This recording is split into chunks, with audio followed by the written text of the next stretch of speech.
നെറ്റിപ്പട്ടം work ആരംഭിക്കുന്നത് ഈ മൂലഗണപതി എന്ന് പറയുന്ന ഈ കുമിളയിൽ നിന്നാണ്. ഇവിടെ നിന്ന് ഇങ്ങോട്ട് മുകളിലേക്ക് നമ്മൾ ചന്ദ്രക്കലകൾ വെച്ച് പോവുകയാണ്. ചന്ദ്രക്കല വെച്ചതിന് ശേഷം ത്രിമൂർത്തി സങ്കല്പത്തിലുള്ള ഈ മുഖം വയ്ക്കുന്നു. മുഖം വെച്ചതിന് ശേഷം ഇവിടെ 2 കുമിളകൾ വയ്ക്കും. അതിനുശേഷം ഇവിടെ പഞ്ചഭൂതങ്ങൾ. അതിനുശേഷം കണ്ണ് എന്നുള്ള കൺസെപ്റ്റ്, നെറ്റിപ്പട്ടത്തിൻ്റെ കണ്ണ് എന്നുള്ള സങ്കല്പത്തിൽ ലക്ഷ്മി സരസ്വതി എന്നുള്ള 2 കുമിളകളാണ്.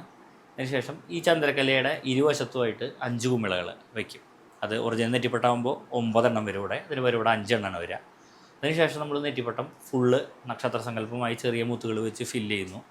അതിനുശേഷം നമ്മുടെ ഇതിൻ്റെ ബോർഡറായിട്ടുള്ള നമുക്ക് പീലി വേണമെങ്കിൽ പീലിയാവാം, അതല്ലെങ്കിൽ നൂലാണെങ്കിൽ നൂലാവാം. അത് വെച്ച് നമ്മൾ നെറ്റിപ്പട്ടം കംപ്ലീറ്റ് ചെയ്ത് അവസാനം നെറ്റിപ്പട്ടത്തിൻ്റെ കുഞ്ചലമിട്ട് അവസാനിപ്പിക്കുകയാണ് ചെയ്യുക. ഇപ്പോൾ സ്വാഭാവികമായിട്ടും നമ്മളൊക്കെ ചിന്തിക്കുക ഇതൊക്കെ ഡ്യൂപ്ലിക്കേറ്റ് മയിൽപ്പീലിയാന്നൊക്കെ പറയാറുണ്ട്. ശരിക്കും അങ്ങനെയൊക്കെ ഉണ്ടോ? ഇല്ല, ശരിക്കും ഡ്യൂപ്ലിക്കേറ്റ് മയിൽപ്പീലി എന്നുള്ളൊരു സങ്കല്പം ഇല്ല. ശരിക്കും നമ്മൾ മയിൽപ്പീലി ഇത് ഒറിജിനൽ മയിൽപ്പീലികൾ തന്നെയാണ് ഉപയോഗിക്കുക. നമുക്കത് കണ്ടാൽ വളരെ പെട്ടെന്ന് തിരിച്ചറിയാം. ഒറിജിനൽ മയിൽപ്പീലികൾ തന്നെയാണ്. അതുപോലെ മയിൽപ്പീലിയുടെ നാര് പോലെയുള്ള ചെറിയ ഫൈബർ നൂലുകളുണ്ട്, അത് മാത്രം വാങ്ങാൻ കിട്ടുള്ളൂ. ഒരിക്കലും മയിൽപ്പീലി ഒറിജിനൽ നമുക്ക് ഡ്യൂപ്ലിക്കേറ്റിൽ നമുക്ക് വാങ്ങാൻ കിട്ടില്ല.